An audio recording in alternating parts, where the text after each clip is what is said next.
Hi, I'm Astrid. Welcome to my living room. Part of an open plan space, it was really important to make this room feel cosy and have its own identity. Very much inspired by sort of a global fusion of styles.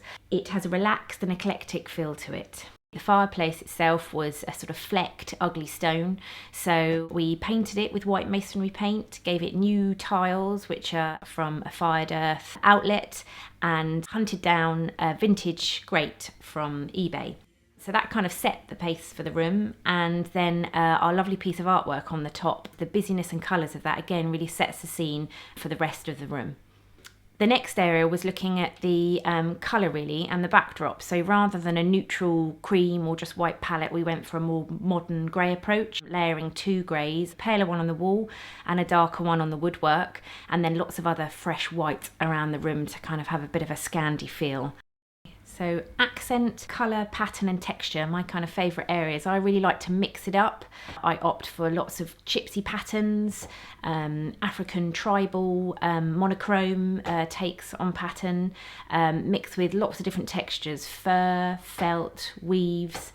And the important thing is to have the different scales of patterns happening there, and not to have big scales against big scales. It's small against big, and colours that link them across, i.e. there's lots of lime, hot pinks, yellows, and that consistent black and white that's coming through too. There's lots of multiple layers of lighting in the room, from one of my loves, which is the sort of Scandi designer ceiling light, down to table lighting, floor standing lighting, fairy lights which are great for draping around things and creating more subtle mood, and incidental lighting like stars which have little LED lights inside. Key for me too also is having natural light coming in, so the shutters work really well as they can be adjusted to suit, as well as a really kind of nice subtle addition to the room. And mirrors, for me, bouncing light around the room it makes such a difference, and they're quite incidental whilst bringing a nice shimmer to the room.